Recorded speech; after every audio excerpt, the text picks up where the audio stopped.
Vicky Marie, good morning, good afternoon, or good evening, wherever you are in this crazy world we're living in. So, I'm going to say my thank yous and everything quite quickly because I've not got that long to do this video. So, I want to get through this interview that we're going to watch. We're going to see this interview that 60 Minutes Australia did with Paul Page, who was a Royal Protection Officer for a while. And I think it's especially relevant. This interview was done a little while ago, but I think it's especially relevant now with everything going on, with Andrew Windsor and, the fact that he's decided or someone's decided he shouldn't use his titles, etc. The Epstein affair that's not going away. And it's causing rumbles all throughout the royal family, isn't it? And I do think, it's important that we remember, to me, it feels like Andrew is being thrown under the bus by the rest of the royal family. They're not exactly whiter than white, are they? And but I think they're all sort of joining in unison against Andrew, and he's like going to be the scapegoat. I mean, he's done some bad things, of course he has, but he's not the only one, is he, in that family? So I just feel like they're trying to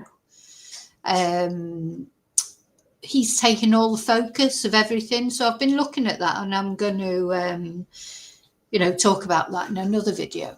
The other thing that I just wanted to say is, poor Virginia Giuffre, her book, of course, landed this week, and it's caused a stir, or it's made things even worse. This was the age this girl was when all these things happened. That's what we have to remember. I mean, she was only 41 when she took her own life this year. But when all these alleged things happened, this was her. She was just, 17 years old. So she was just a baby, wasn't she? She was taken advantage of by these people and others, of course. And my other question is, obviously Jeffrey went to jail and now Ghislaine is in prison. But what about all the men? What about Andrew? Why is he not in prison? Or any of the other men that took advantage of the fact that these girls were trafficked to them? But anyway, there you go. But yeah, so her book has come out, hasn't it? Nobody's Girl. But I just want to say, I would encourage you not to buy it. And the only reason is because, of course, Virginia herself is deceased, and I'm not quite sure where the profits from that book are going to. And I have read that they might be going to her ex-husband or her estranged husband, who apparently is a total piece of shit. So he abused her for years. So, until I'm looking into it. So as soon as I find out one way or another, I won't be buying it for that reason. I'd like to buy it. I mean, of course, a lot of excerpts are coming out. And in a way, you don't need to buy the book because you can find out what you can from what people are talking about. But certainly don't really want to give any money to her estranged husband. I mean, maybe to her children, who are adults now, I think. I'm not sure how old her children are. They can't be that old if she was only 41 when she died. They can't be that old, her children. But there's been this big sort of custody battle, and then her ex-husband was accused of domestic violence, but then he accused her of domestic violence, and I think she got arrested. And it's been one of those sort of situations. So I am looking into that, and I will be doing a video on that when I find out more about what's actually the truth is there. Anyway, so I just wanted to say that personally, I won't be buying it until I know where the profits are going to. So it may be that she left some arrangements, but of course she supposedly took her own life. So will she have left any arrangements for where the profit should go? I'm sure she wouldn't have wanted them to go to him. Anyway, so we're going to do this. That's not what we're really talking about in this interview. We're talking about this interview on 60 Minutes Australia, which is a really good program. You know, I find the interviews, Tara Brown, she's a very good interviewer. Anyway, some point she's interviewed Paul Page, who was a Royal Protection Officer. He was in the police, and he then became a Royal Protection Officer, and I think he was 6 years. And we're going to see what he had to say about Prince Andrew. Some of you may know some of the things already. It's very interesting about the teddy bears, about all the women that were visiting, about when Ghislaine Maxwell came, about how offensive Andrew is and what their nickname was for him, which wasn't very flattering, let me tell you. So yeah, it's an interesting interview. And in this video, I'm going to show you the interview. I'm going to react to it. But I am going to be releasing the interview just on its own without any commentary as well, for people who don't like the commentary, they just want to listen. Now, I can't show the interview. We can only listen to it because otherwise there'd be a copyright issue with 60 minutes. So, yeah, that's what we're going to do. We're going to listen to the interview, and I'm going to comment on it, and hopefully you're all going to comment on it as well. So first of all, I just want to say thank you to everyone.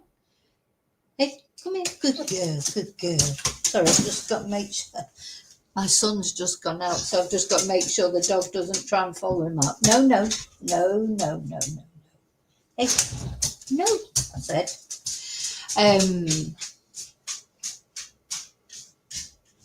Hey, come here. Yeah, she's a naughty girl, you know. She can open the doors and she'd try and go out and follow him. Come here. No, no, no, no, no. So, yeah, thank you to everyone. Thank you for liking. Thank you for subscribing. Special thank you to my members, as always. Thank you to those of you who've PayPal'd me, bought a Ko-fi, sent a super sticker, supported my channel positively in any way. Thank you so much. And hello, lovely lurkers. I hope you enjoy the video. I hope you enjoy, you know, so my lovely lurkers are the people that don't like to comment.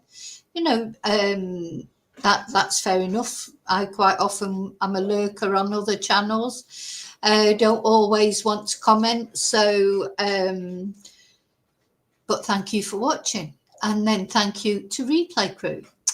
Don't forget to leave a comment. I mean, of course, you can always leave. You don't have to leave if you don't get a chance to watch a live.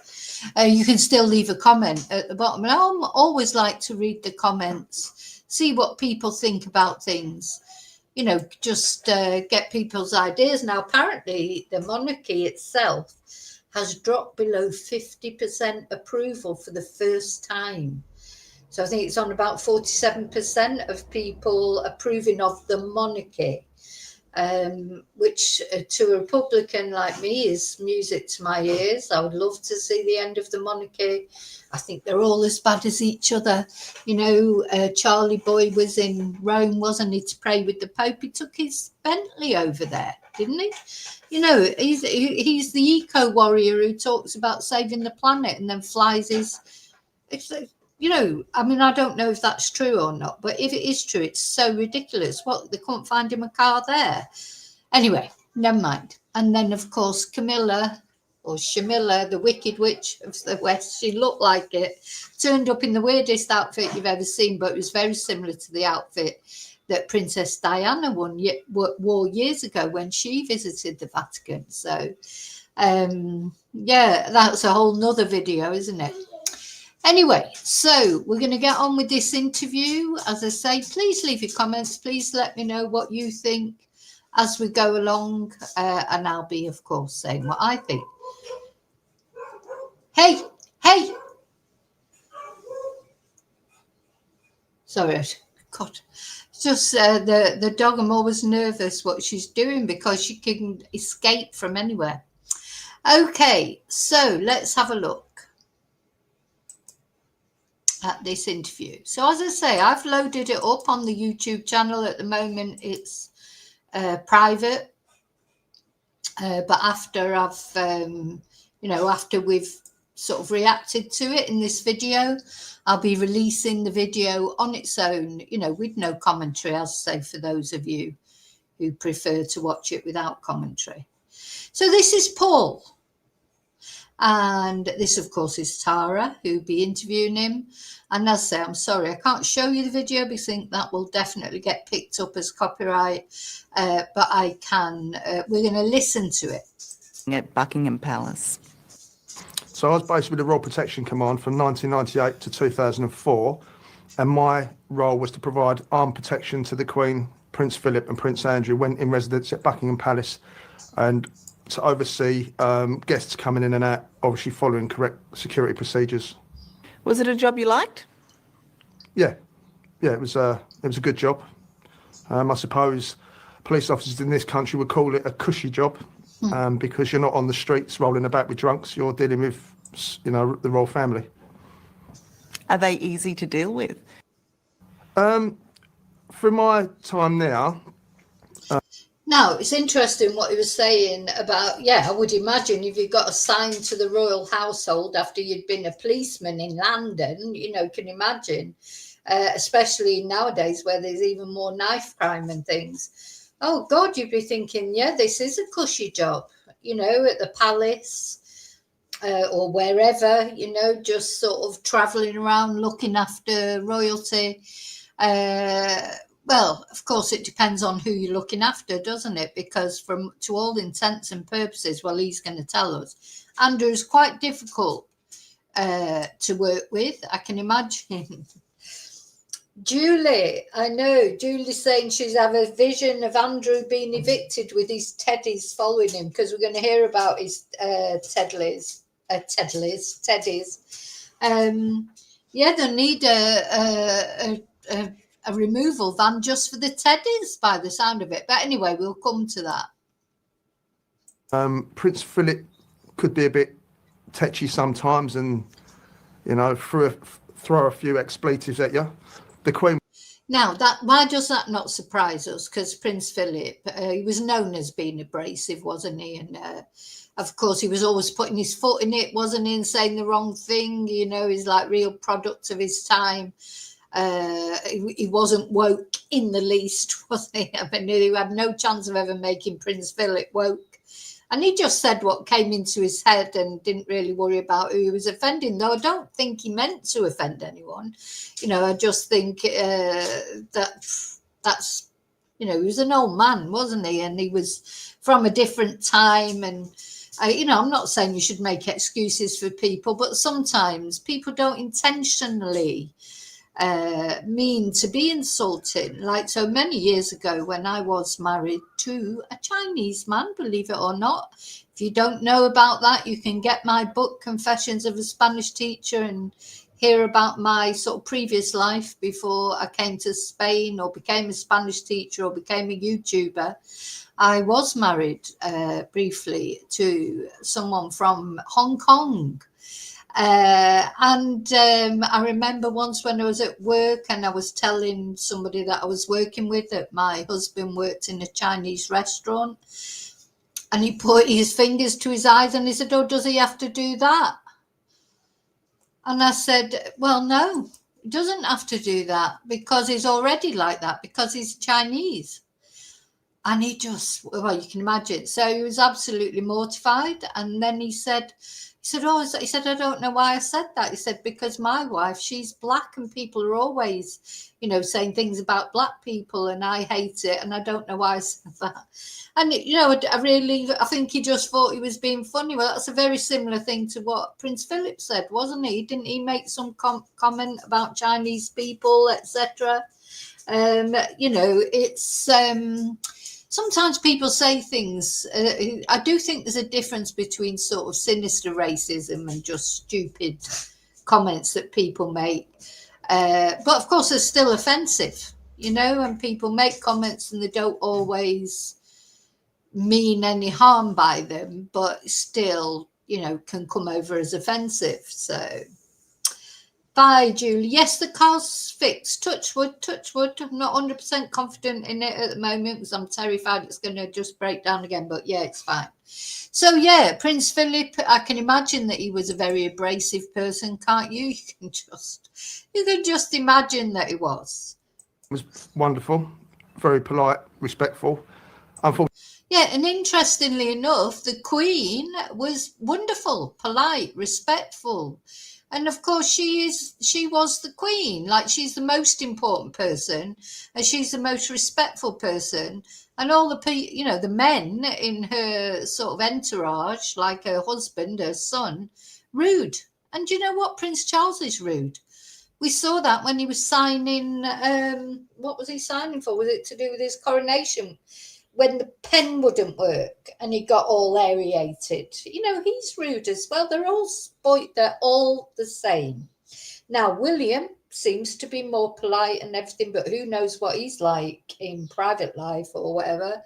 To me, when I look at William now, I just think he looks totally pissed off with the whole thing. I wonder what William's going to do in the end, but he's either going to go in and completely change the royal family and just, shake it up, or he's just going to say, oh, sod this, I don't want to be king. He just does look totally fed up. From my time now, Prince Philip could be a bit tetchy sometimes and, throw a few expletives at you. The Queen was wonderful, very polite, respectful. Unfortunately, Prince Andrew was totally different. He could fly off the handle at the smallest thing. He would be abusive. He would shout, he would swear. So we had a particular issue with Prince Andrew.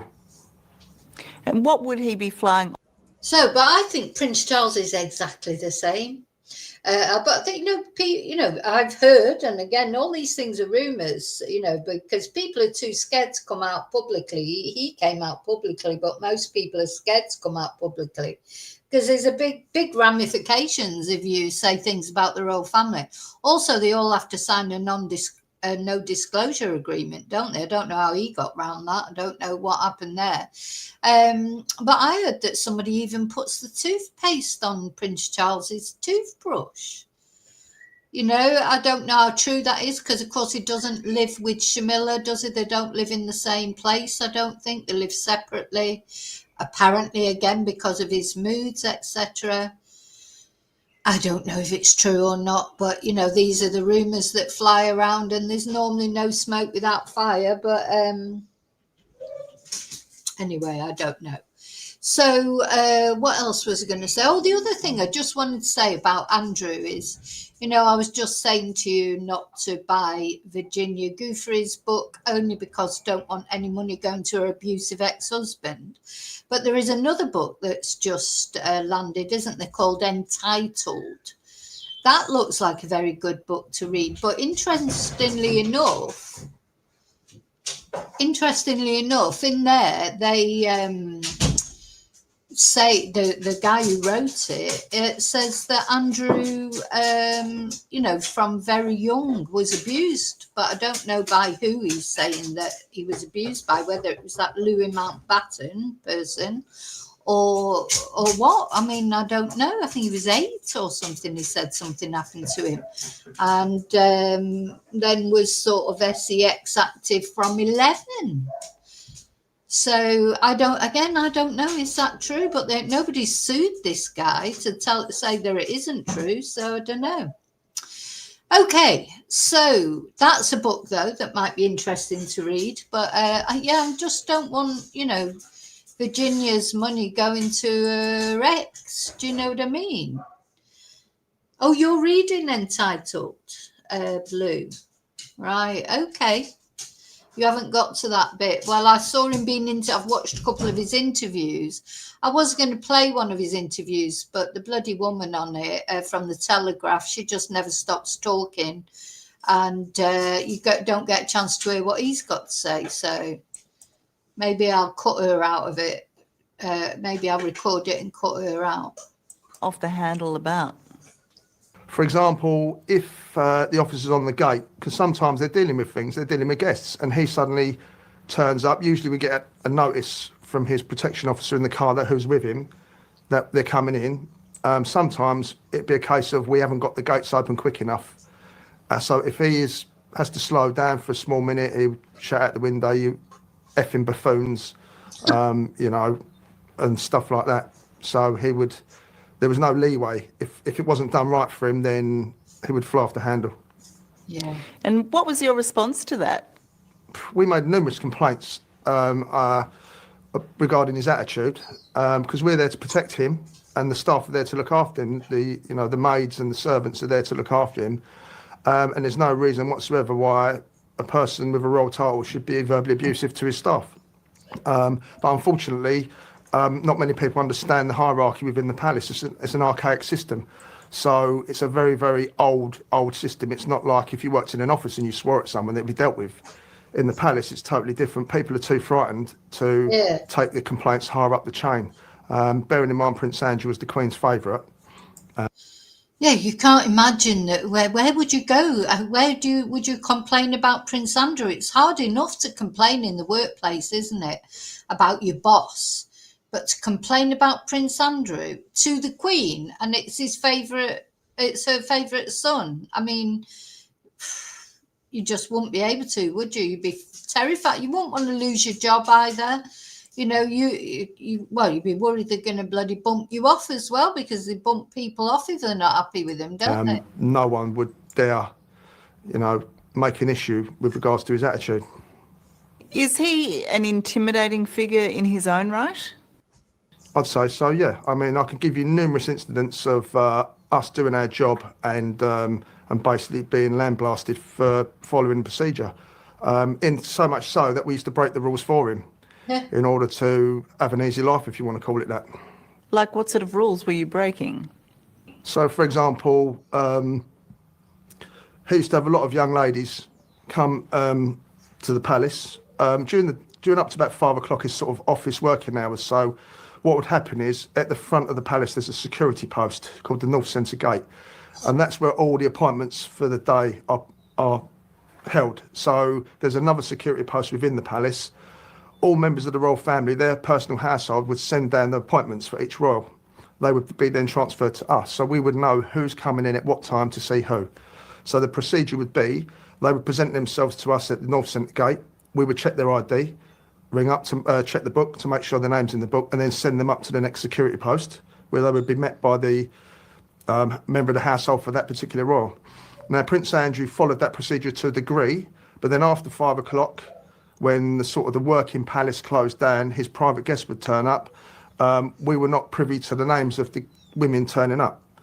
So basically that would mean we were letting people in, we didn't really know who they were, which is contravening that strict security. I mean, imagine that, letting people into the palace that you didn't really know who they were. I mean, how do you turn around to Prince Andrew and say, oh no, I'm not doing that?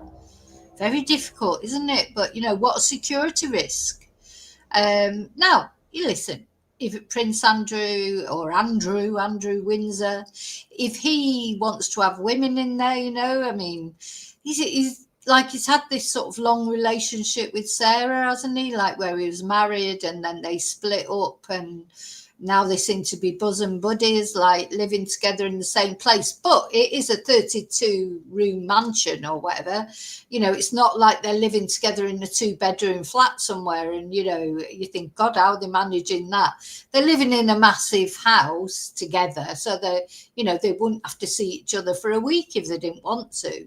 So it's not like, other estranged couples are sort of, trying to save money, living together. It's nothing like that, is it?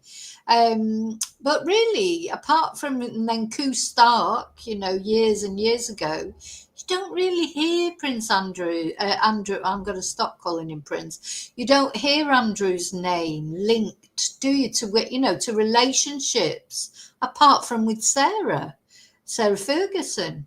So, I mean, he's entitled, when he's single, he's entitled to have young women over. This guy is at pains, you'll see, to say that all the women he ever saw were all over 20. They weren't 17 like Virginia. So he's entitled to have women, isn't he? You know what I mean? There's nothing wrong with that. I think the only thing he's picking up on is that Andrew, he would bend the rules. And really, that puts the whole royal family in jeopardy, doesn't it? Who's living there? Protocol. We should know who is coming into the palace and have some kind of record.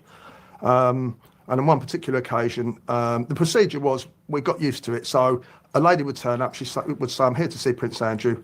We would call his valet, or his footman, they would usually come down and meet the anonymous female and take them into the palace.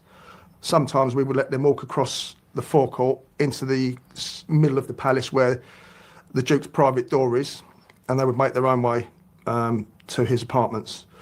On one occasion, a female attended North Centre Gate and said she was here to see Prince Andrew. He'd just come in half an hour before, so we knew he was in residence, but we couldn't get hold of his valet or his footman, so we had no confirmation, because we do get people turn up at the palace saying, I've got an appointment for the Queen. They haven't. They're just sort of mentally challenged. So there's that issue we have as well. People. Yeah. Now, of course, that will be an issue, won't it? You know, where it's like what people can be like. Turn up and say, oh, yeah, I've got an appointment with the Queen. He says, oh, they did it. You know, they don't always. They're mentally challenged. And you will get that. Of course you will. That's the whole point of having security. Because, you know, anyone could turn up and say, oh, I've got an appointment with the Queen, couldn't they? You've got proof. You've got to confirm it, for God's sake. That's what you're there for. Can turn up and say they're here for an appointment, but they haven't got one. So we politely apologised to the female and said, look, we can't let you in at the moment. We need to get confirmation. So she said, oh, I'll ring him on my mobile. So she rang Prince Andrew on her mobile, and he must have been looking out the window because there was three of us standing there. One of my colleagues was quite a large officer, and he's the one who took the phone off the lady. And we could hear Prince Andrew. I mean, I don't know if you want me to use the expletives, but basically he said, listen to me, you fat lardy ass cunt. Let my guest in, I'm going to come down there. We all heard it. Oh my God. Oh my God. So I should have prepared you actually. There's a few bits of bad language in this video, mainly again about Andrew and what his nickname was. But what about that? You lardy ass cunt. Oh my God. You can't really imagine Andrew saying that. But there you go, he did. Well, according to Paul, he did. Male guest went bright red. So obviously we apologised to her, she apologised to us, and we just let her in.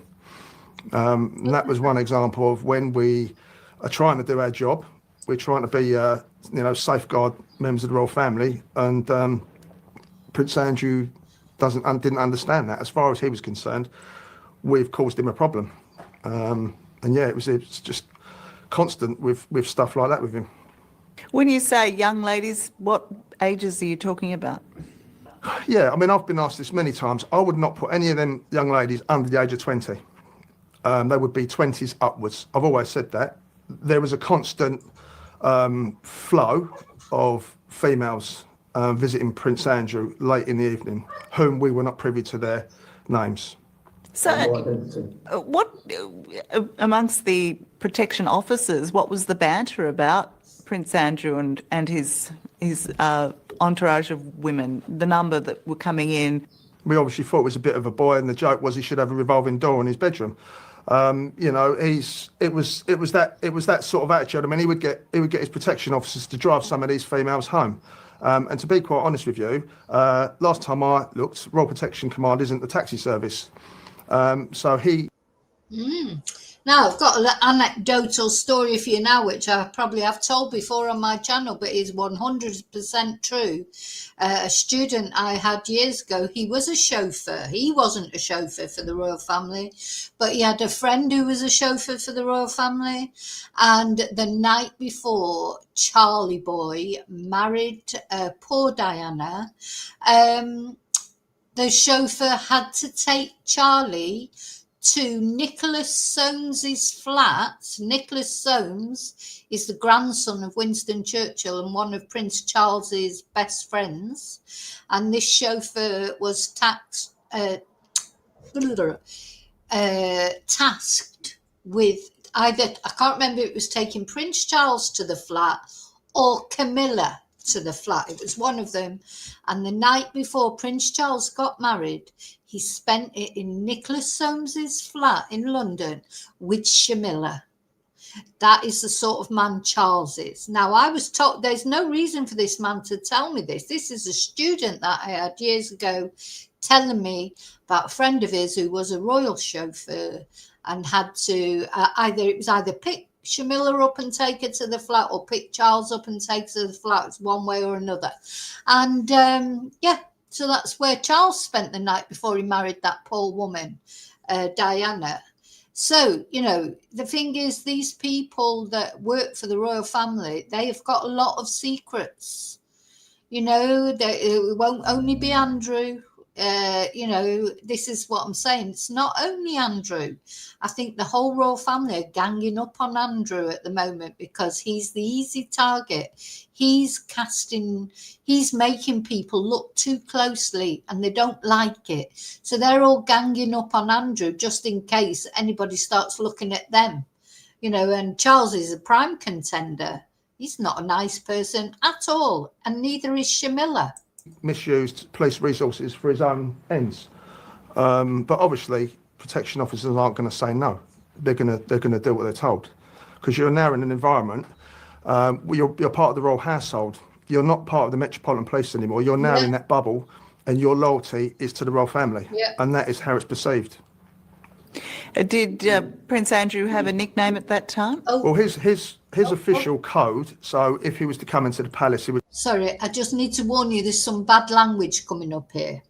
His call sign was Purple 41, but he did have a nickname. But it's a bit rude for me to tell you. Well, I'll tell you, but you're not going to be able to air it. It was just called. Do you want me to tell you?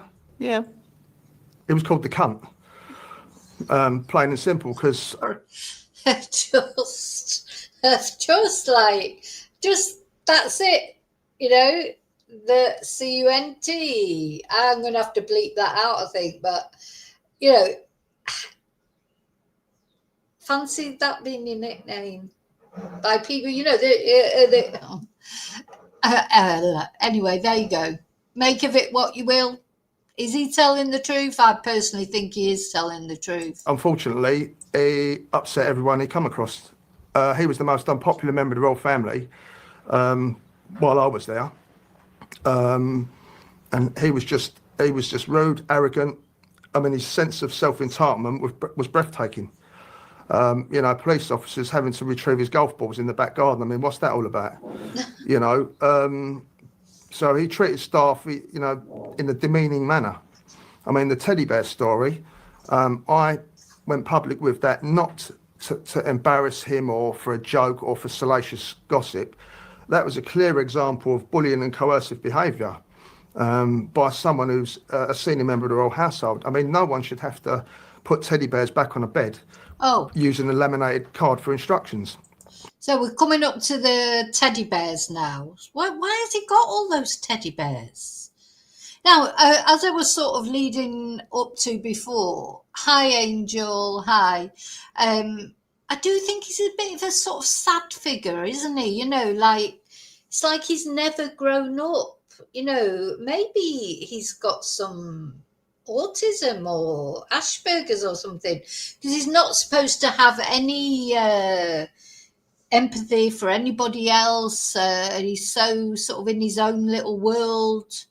And the Queen, what did she call him? Baby Grumpling, apparently, Baby Grumpling, because he was a handful when he was young. Maybe he's got ADHD. Maybe he's got some sort of condition that would be diagnosed these days. But probably the condition that he's got is entitleditis, isn't it? It's like, you know, just spoileditis rather than any proper condition.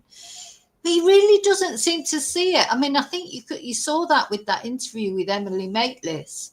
He really doesn't get it. I don't think he's deliberately being obtuse. I think he just doesn't understand why people won't just believe everything he says like his mummy did. You know, he just doesn't get it, does he? He thinks, you know, you know who I am. Like, how can you not believe me? He's oblivious to reality, and he apparently doesn't take any notice of his advisors. You know, they advise him to do things or not to do things, and he takes no notice and just does what the bloody hell he wants, and then he gets into all this trouble. And if they get it wrong, they're going to get shouted and screamed at. I mean, that's just odd behaviour in anyone's eyes. Tell me about the teddy bears, the number and where they were. So the issue is the fact if I mean, say if you went home to your partner and he or she handed you a laminated card of all their shoes and said, I want them in that particular order every day. And if you don't get them shoes in the right order, then I'm going to shout and scream at you. You're going to think they're odd. You're going to think there's something wrong with them. So if you now transfer that to a senior member of the royal family, whose teddy bears had to be put in a certain position on their bed, and if they weren't, he would lose his temper and start shouting it. And they're only young maids. They're only young. You know, you're talking 18, some of them, and they've come down from different parts of the country, and they're living in flats within Buckingham Palace. So they're only kids, and to have to deal with someone like that who's verbally abusive and shouting is not right. So how I first come across that was every weekend the royal family go to their Windsor for the weekend. So the Queen will take her 10 dogs, get in her Jaguar, and she will go. Prince Philip will go separately, and then Prince Andrew will leave later on. So at the weekend, we go into their personal apartments and we check all their personal attack alarms. So obviously they've got a number of them dotted around their apartments in case an intruder came in. They can press the button and we will come. So we had to test all those, hence why we had to go into Prince Andrew's living quarters to test his. And obviously I was with an inspector at the time, and I think a couple of PCs or a sergeant. And he explained, we looked at all the teddy bears on the bed. We thought, okay, a 40-year-old man with about 50 or 60 teddy bears on his bed. All right, fair enough. And then he said, there's a card in that drawer there, and showed us the card. It was a laminated picture of all the teddy bears. And then he explained that if the teddy bears aren't put back in this certain order, Prince Andrew would start shouting and swearing at the maids. So obviously, God, that just the alarm bells are ringing then on that sort of issue. I mean, if that's true, I mean, then he's very childlike, isn't he? Because just the fact of having 70 odd teddies in the first place, for a grown man like that, for anyone really, it's a lot, isn't it? I mean, maybe he collected them, and maybe people would give him a teddy for his birthday because they knew he collected them. Sure, I don't know. But it reminds me of Stefan Stearns a bit. You remember Stefan Stearns, the horrible man that murdered Madeleine Soto? He was like a child, wasn't he? He was nearly 40 and he was playing Tamagotchi and, everything in it. Do you remember the big purple dragon, when he was saying to his mum, to find his watch, and it's in that the big purple dragon in the popcorn box, and his room, it was just full of children's things, and he was nearly 40 years old. So it is strange, isn't it? I mean, I like a teddy, don't get me wrong. I'm trying to think if I've got a teddy. I haven't got a teddy. I've got a Winnie the Pooh, but that actually is I've kept that from when my son was little. It was on a mobile that was above his cot. I've got like a tiger thing. And I have had teddies. The dogs have destroyed most of them, but but not 70 odd teddies. And I am a woman, at least. I think I'm going to start collecting teddies, actually. They are comforting. Teddies are comforting. I do like a teddy. Of why would anyone be that sort of, controlling? Why would anyone have 50 or 60 teddy bears on their bed? Well, apparently it was 72 more have come forward. So 72 teddies. So a maid has come forward after I did the RTV interview. She actually confirmed what I'd said, but said it was, I think, 72. So obviously I didn't stand around counting them all. I just estimated 50 or 60. I was 10, 12 out, which wasn't bad really. Pretty close, but still. Yeah, it was quite a good estimate. I'd love to see that laminated thing. In fact, I'm going to put the interview back on play. I'm going to see if there's a photo of it anywhere.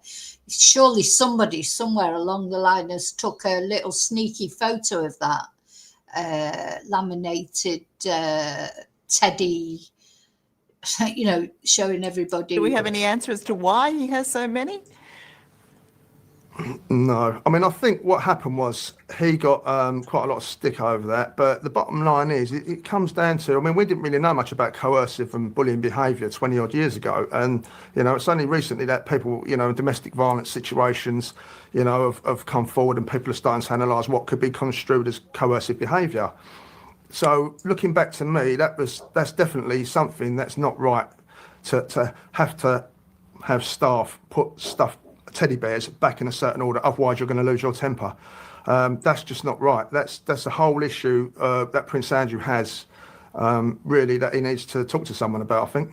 If I can just get you to give me your observations of one of Prince Andrew's particular guests, Ghislaine Maxwell, what did you observe about her in terms of visiting Prince Andrew? So I first became aware of Ghislaine Maxwell in, I think, 2000, 2001. When I told you about the Privy Purse office rings down and gives us all the appointments for that day, and we write them in the appointment book. On this particular occasion, my colleague, a police officer in the Privy Purse department, he gave me the list of fixtures for the day, and then he said, there's a guest coming at lunchtime, 1 o'clock, for Prince Andrew, but don't put her name in the book. So I said, okay, why? He said, it's Ghislaine. Right, so sorry, just while we're just coming to talking about Ghislaine, but I just want to show you that I don't know if this is the actual sketch or not. It says, maids had sketch of exactly where Andrew's teddy bears had to go on his bed. Teddy with necklace, hippo in middle of blanket, Teddy holding a heart, daddy. I mean, that's fair, kids.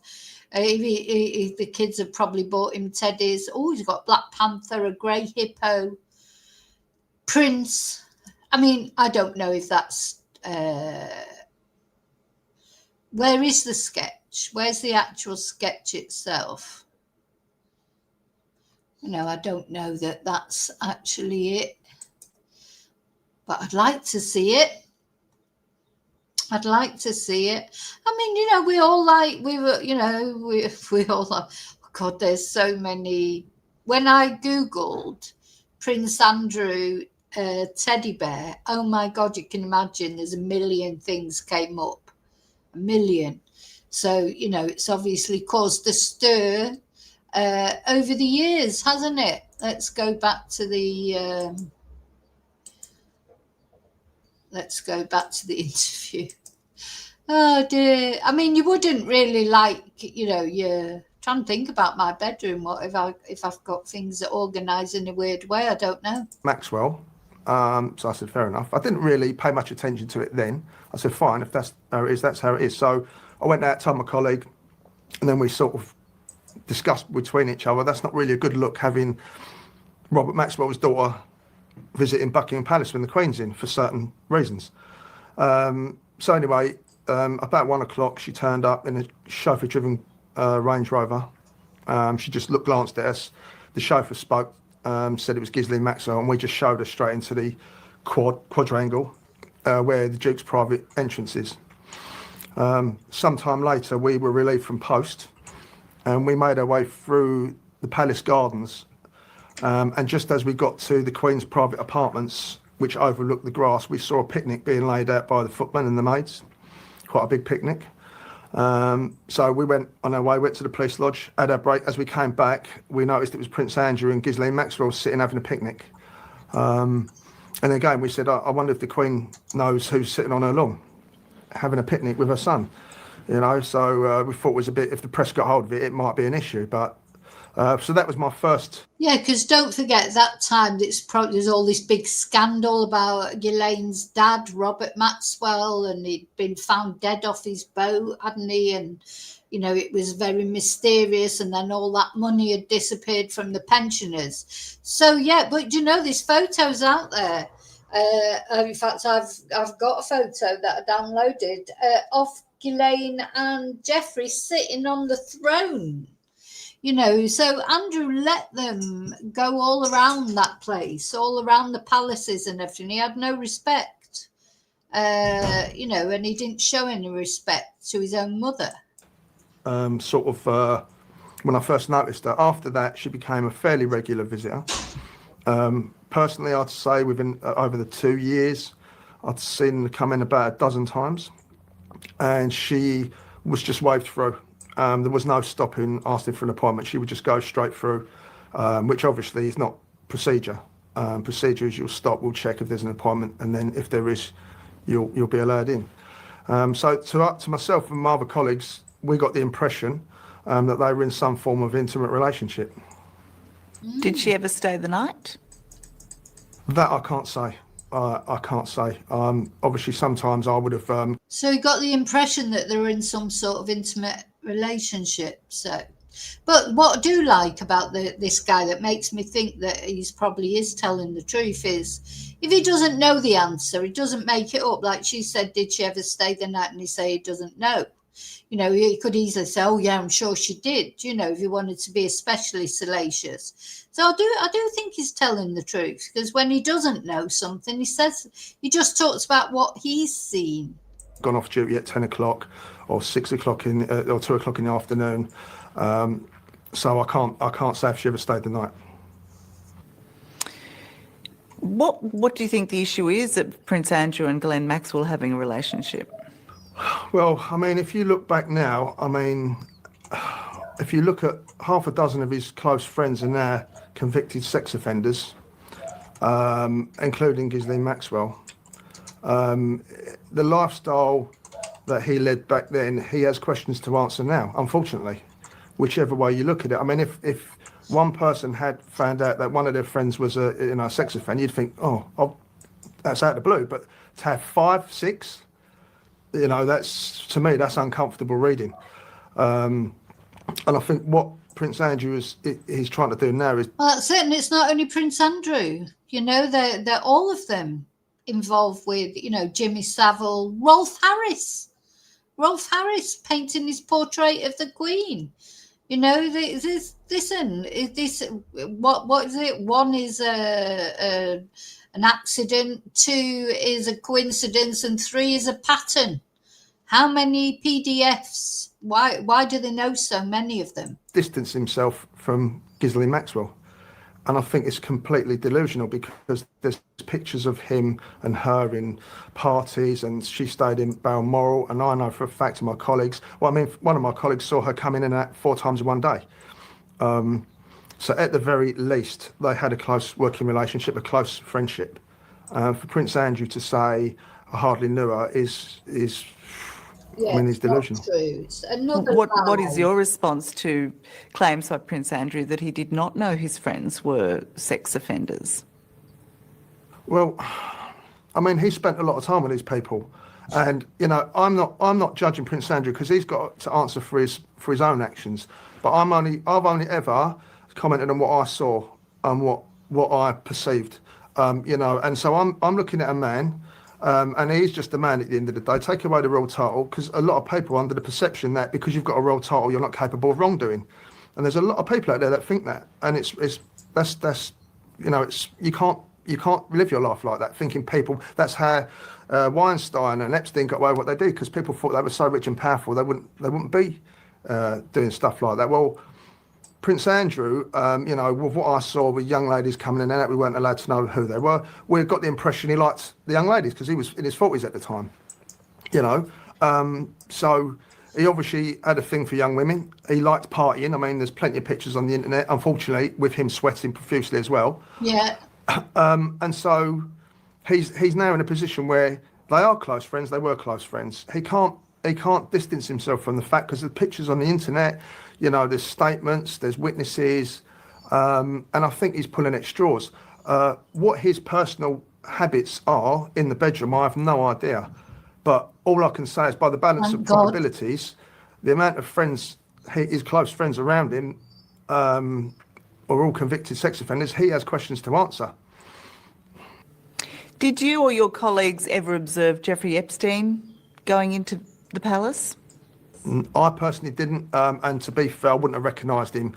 I wouldn't have recognised him back then. It's only because of who Ghislaine Maxwell was at the time that I made a note and remembered her. So it's possible that Epstein could have visited the palace, but I certainly didn't see him when I was there. Did any of your colleagues travel with Prince Andrew to New York when he visited Jeffrey Epstein? Not the colleagues I worked with, but his protection officers would have gone with him. And basically, because he's a senior member of the royal household, that trip would have been planned from an office within the Royal Protection Department. They would have contacted the state police or whoever runs protection in New York and given them the prince's details of where he was staying, his travel arrangements, for the purpose of the Americans checking out the address to make sure it wasn't owned by Russians or anything like that. Well, obviously it would have come back that it was owned by Jeffrey Epstein, who was a convicted felon. And even though Prince Andrew knew this, and he would have been made aware of this by the protection team and probably the royal household, he still went against advice and visited. Yeah, there's no way that Andrew went over to visit Epstein and nobody knew in the palace that he'd gone. How could that be? You know, how did he get there? You know, what about his security, about his personal sort of... People knew, of course they knew. And now, you know, they're all liars. They're all liars. Epstein for 3 days. I'm going to get my Pinocchio thing out. You're saying that the royal household would have been red flagged on this? Yes, I mean, they should have been, definitely, because Of course they any would. member of the senior household, a royal family, when they go abroad, as I said, it all has to be planned, even if it's an unofficial trip. He's the Queen's son, so he would have to have checks done on the premises. As I said to you, that he would get a team of protection, government protection probably, on the other end to pick up and assist his officers. So there's a lot of things behind the scenes. It's not just him flying out and no one knows where he's gone. They need to know where he's staying, where the nearest police station is, where the nearest hospital is, what teams are going to take turns on looking after him, and all those factors come into play. So my issue is that once Epstein's premises and the fact that Epstein was a convicted felon was flagged up through the American side to our side, then surely they would have told Prince Andrew this, and they probably would have told the household. But Prince Andrew, being Prince Andrew, obviously clearly ignores advice and has gone to visit a convicted felon on his own bat. But who in that household would know? I mean, would mum and dad be told about this? Would the Queen know? Again, I'm not too sure if there's anyone who's got the guts to speak to the Queen about it. I'm pretty Yeah, I mean, it's like they think that she might chop their head off or something. If she says, oh, by the way, Mum, you know, your son has just flown off to visit convicted paedophile Epstein. He's staying at his house for 3 days. But then you can't believe that the Queen wouldn't know what was going on, surely, or certainly the royal household knew. Whether she personally knew, I don't know. sure if the Queen knew, she would have said no. Pretty sure she would have said no. I mean, as I said to you, if you understand that Prince Andrew is a very intimidating figure, so you know he's not the type of person to cross within the royal household. There's many instances of him being abusive and bullying staff. I mean, a lot of people have come out recently with their stories. So he's an intimidating figure within the royal family, and so no one's going to stop him from visiting Epstein, and they didn't. But the problem he's got no defence. No normal person, no reasonable person would visit a convicted sex offender, especially for 3 days. In regards to protection officers travelling with Prince Andrew, would somebody have travelled with him to Jeffrey Epstein's island? Would they have been privy to what was going on that island? Right, protection officers go everywhere with Prince Andrew, as they do with most senior royals. They go everywhere. So he would have had a protection officer or two, depending, wherever he went. So would they have been privy to anything that went on in there? I'm not too sure, because they might have had their own quarters. So they might have had a building or somewhere away from where Prince Andrew was with Epstein, etc. So they may not have been privy. Look, maybe they were away from him and did, but you're saying that they were on that island and they didn't see all the young girls and what have you roaming around. But of course, couldn't say anything, could they? They've signed a non-disclosure agreement. They're not going to say anything. They're the ones that will get into trouble if they do try and bring things up. But there's no way, I don't think there's any way that Andrew went anywhere without at least the... everything would have to be vetted, wouldn't it? You know, I know he wasn't the heir to the throne, so it's not the same as Charles, because he wasn't the heir to the throne, was he? But wasn't he at that point, though? He was second in line to the throne, was it? Or was that before William and Harry had been born? I don't know. I'm not very good with dates and things. But you cannot believe that he would have gone anywhere without the palace knowing about it one way or another, you know, and maybe just not really taking that much notice of what he was doing. That's a possibility, isn't it? to anything that had gone on. Why do you think no one's come forward to say, yes, we saw Prince Andrew with Virginia Giuffre at Tramps nightclub, we saw him dancing with her? I mean, it's a long time ago. That's the first thing. The second thing is, yes, they might have recognised Prince Andrew, but do you really take notice of the people around him? You'd be looking at Prince Andrew most of the time, and I think that's the problem. Again, with protection officers, there's been requests for their notebooks, so they make notes. If they're going to go out with the royal family, they're going to make notes where they're going, what places they've been to. Well, these books are kept for probably 6 years, maybe 8 years maximum, and then they're destroyed. So any sort of police records, I suggest, are destroyed. In fact, a colleague of mine who came forward, who says that he believes he was on duty on the night in question and that Prince Andrew came back to Buckingham Palace that night. Yeah, so a colleague of mine came forward. I spoke to him and he went to the press.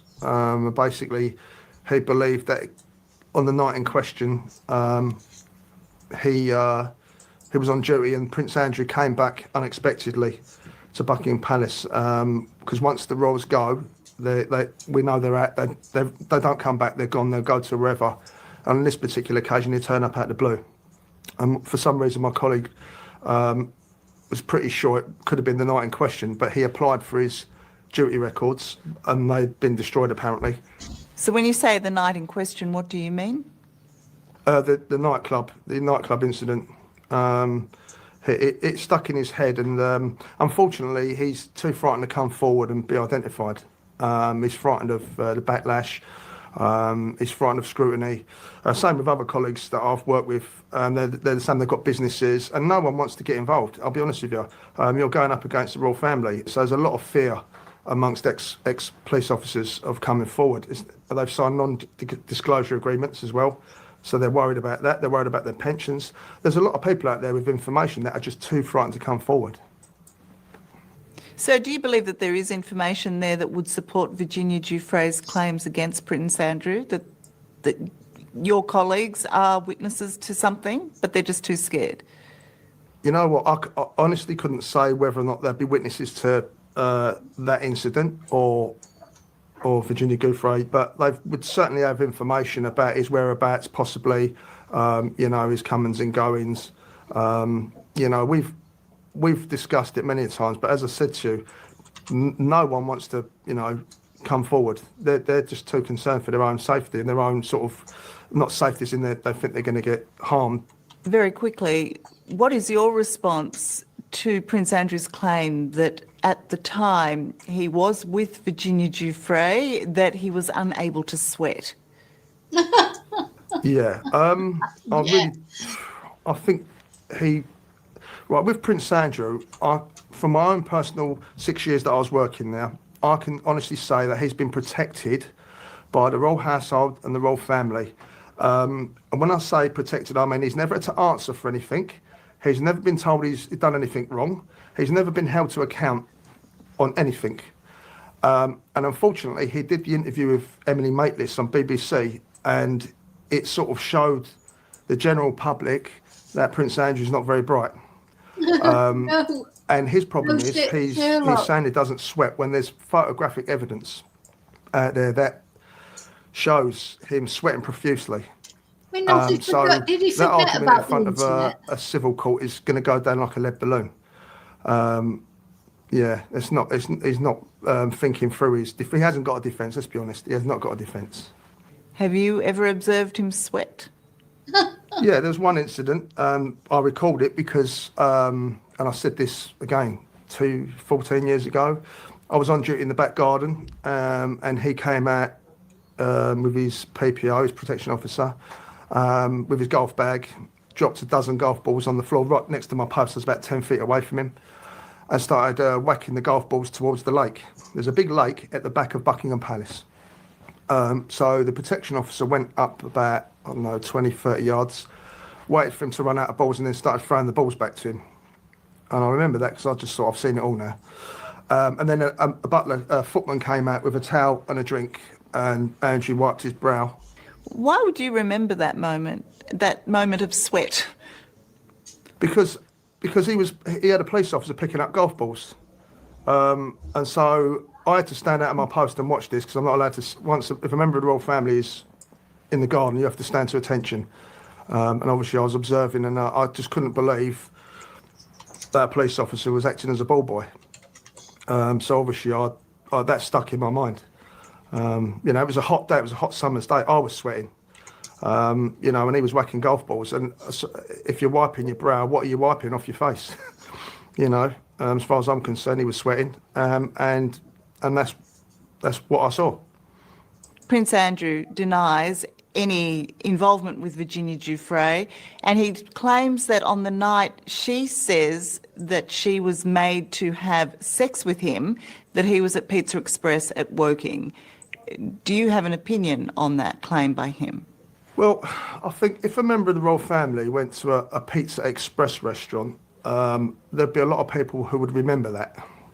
Yeah, I definitely agree with him there. I mean, if he went to Pizza Express, you imagine if you worked in Pizza Express or anywhere, and that Prince Andrew walked in, you would notice and you would never forget.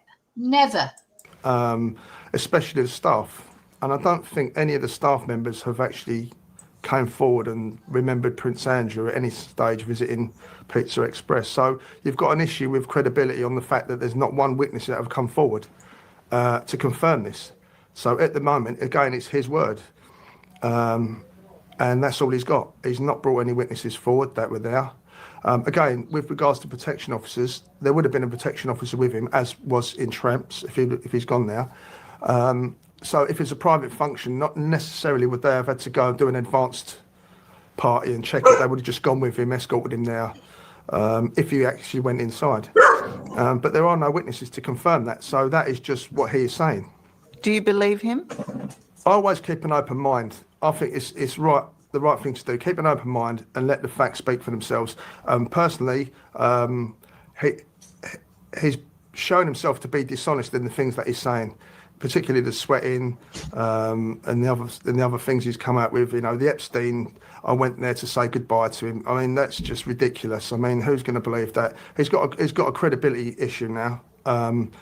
So I believe that he's got questions to answer, and I believe he's going to have a problem when he goes to court, because he's never been challenged before. And this time he's going to be challenged by a legal team that know what they're doing, not an interviewer, and that's a totally different ballgame. If Prince... No, of course he hasn't gone to court. He's never going to go to court. They were obviously expecting he was when this interview was done. And he could help with the victims, and, if he's... I mean, he's obviously not innocent. Andrew's just gone about it all wrong, the wrong way. He should have held his hands up and said he didn't realise Virginia was only 17. And we do have to remember that in the UK, 17 is a legal age. It's illegal in America. And still, it's not very nice, is it? To think of him with a young girl, and Virginia was definitely trafficked. But I think Melania was trafficked too. Melania apparently was with Epstein before Trump. I think she was trafficked. And, Andrew he could help the police. And that's the only way he'll get his reputation back, in my opinion. Andrew wanted to go to Woking. He wanted to take his daughter to Pizza Express. Could he not do that without a protection officer, without the royal household knowing? Oh, yeah. I mean, the royal household don't know his every move. I mean, that would be down to his PA. They would have his appointments book and write down where he's going for that day. His day would be organised. So they'd say at 6 o'clock he's going to Pizza Express, so they know where he's going. And not forgetting, if he's leaving Buckingham Palace and he's going to be staying at Windsor, then all the maids and all the servants would have to know, so they can prepare his bedroom and prepare his meals, so they would be ready for him as a guest, on that particular day. So potentially, are there notebooks within the palace? It's 20 years ago, they may well have been destroyed, but it would have obviously, like the PA would have had a notebook where she would have wrote down, times and places that he visited. But PPOs, protection officers, will always be with him wherever he went. Yeah. So if he went, to the shops, they would go with him. So what you're saying is that there at least was, and there may even still be, a paper trail that would show if Prince Andrew went to Woking or not. Well, potentially. As I said, it depends on what records the royal household keep. I mean, I suggest if there were any records, they're not going to be about now. Metropolitan Police, for police records, I'm pretty sure it's between 6 and 8 years they keep them. So any potential evidence within notebooks from protection officers would have been destroyed. So the only paper trail I could see potentially is his personal assistant at the time, who would have had diaries of his movements on each day. Would he or... Look, there'll be loads of people out there who know exactly what he did that day. Like he says, maybe personal assistant or whatever.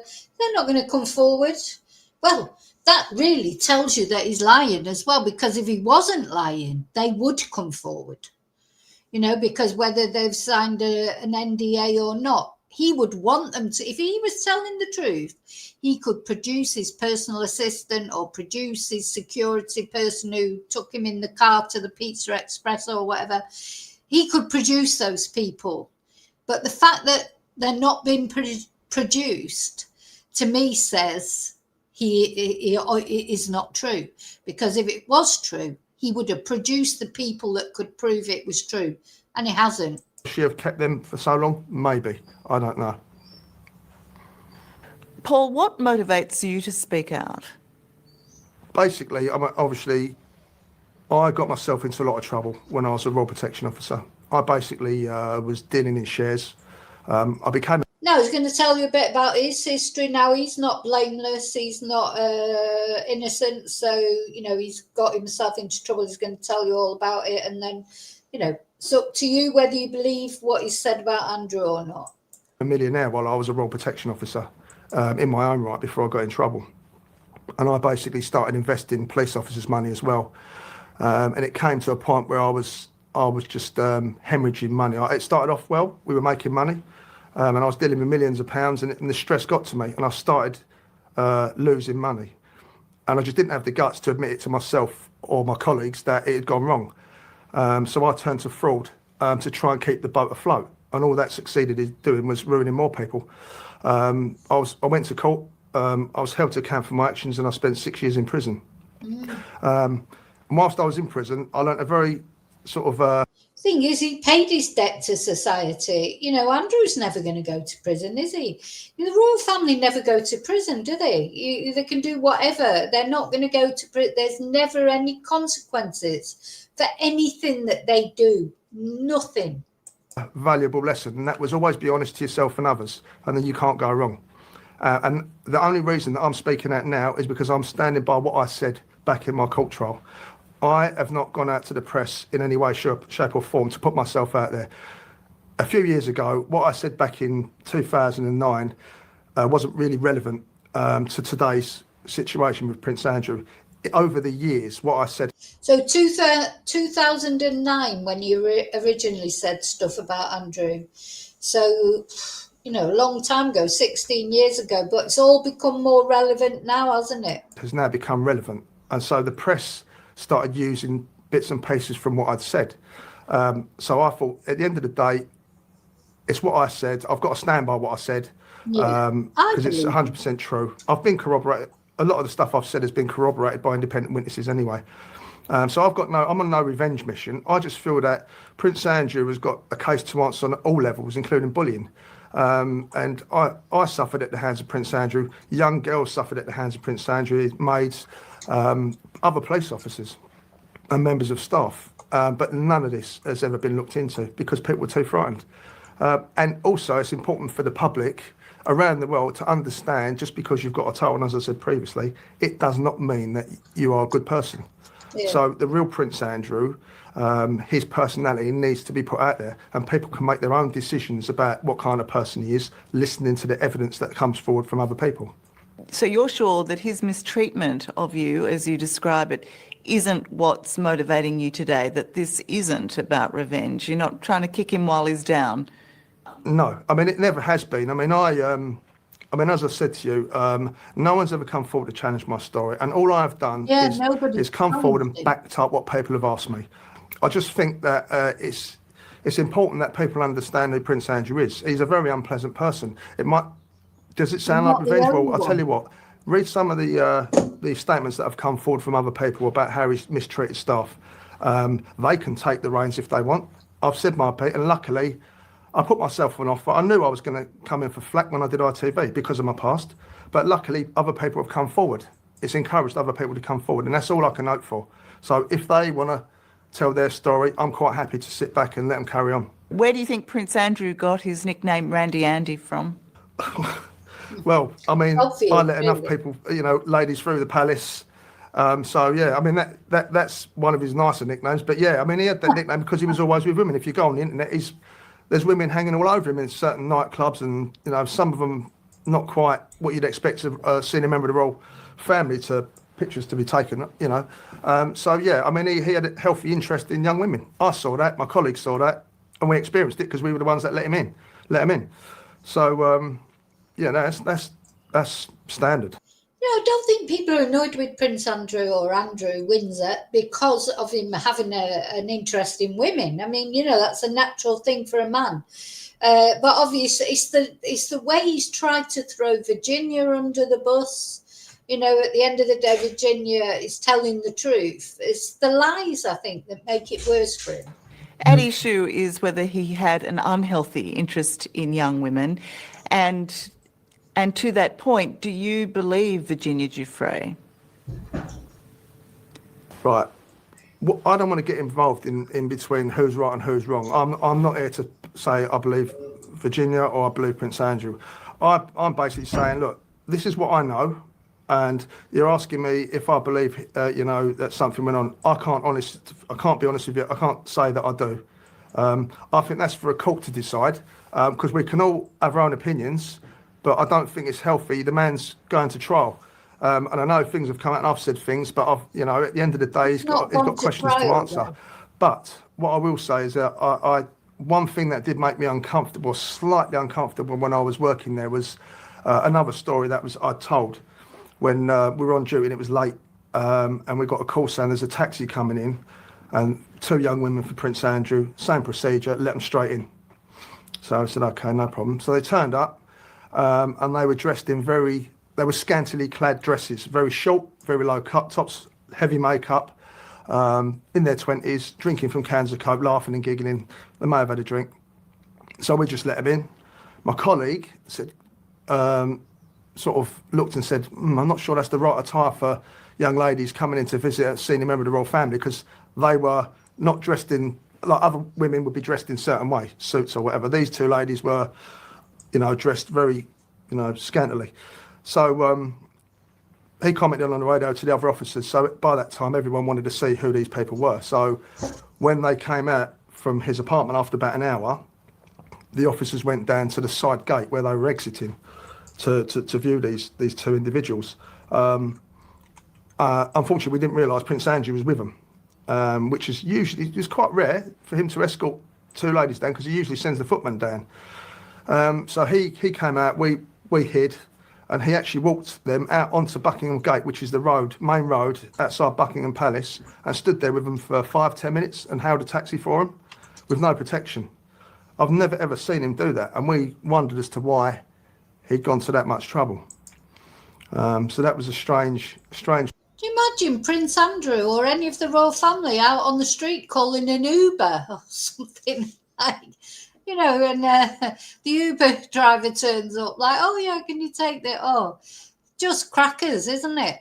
The rest of the story goes, some of my colleagues said they were high class, call girls. I don't believe that, but that was what the story was, and he made it worse by standing with them and putting them in the taxi, unprotected. Never seen a member of the royal family do that before in my life. Who paid for the taxi? Can you imagine it? So what's he going to put on the expenses form or whatever? Oh, Uber for my 2 female friends that have just come for an hour here to spend an hour with me in their scanty dresses. Oh, mummy, I needed an Uber for my friends.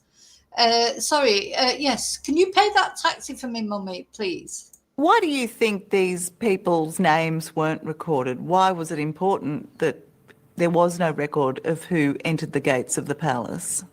I don't understand why he would be so secretive. I mean, the trouble that I'm having thinking about it now is the position he finds himself now in.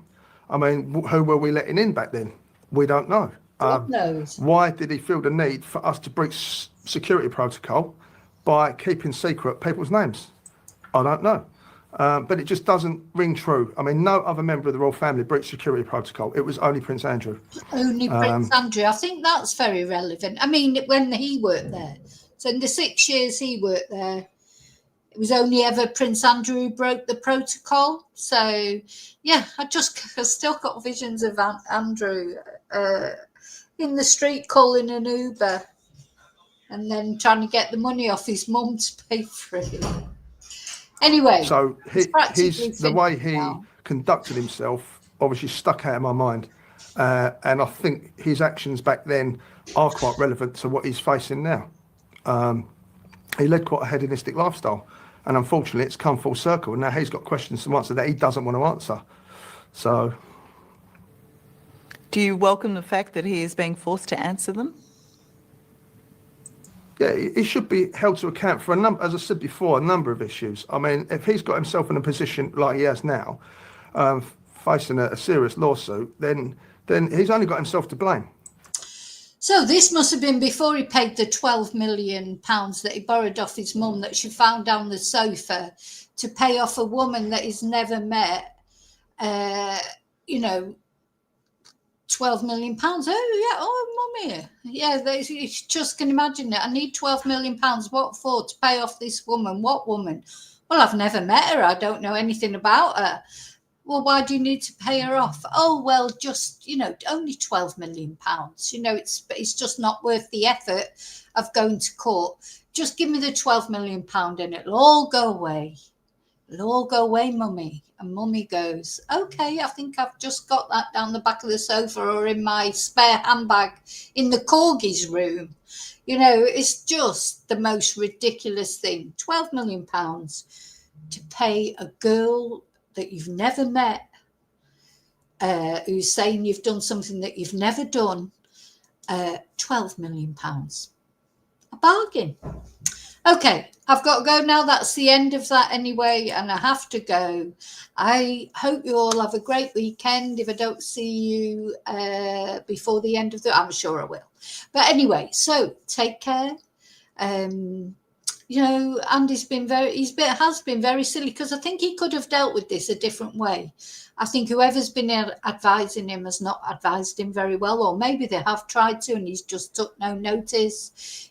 Could have dealt with it completely differently. And, like that guy, Paul, he's a bad person in some ways, what he did. But he served his prison sentence. He's paid his debt to society. Andrew's not going to pay his debt to society is probably going to be banished to some palace in Abu Dhabi or somewhere. You know what I mean? He's not going to go to prison, is he? He's not going to really suffer. So he has suffered because he's such an insufferable sort of prig that it'd be a nightmare for him to give up all his royal duties and what have you, because he likes that sense of self-importance to give him. So, yeah, he'll suffer in that way, but he won't suffer properly. And do you know what? He's got nobody to blame but himself and the lies that he's told. Anyway, I'll see you really soon in the next video. Thank you so much for watching. And do you know what? I'm going to light a candle here, or I'm going to put a candle up for Virginia. Because you know what? Virginia is such a victim here, and she was called the liar. She's not the liar. He's the liar. May your God go with you. Bye.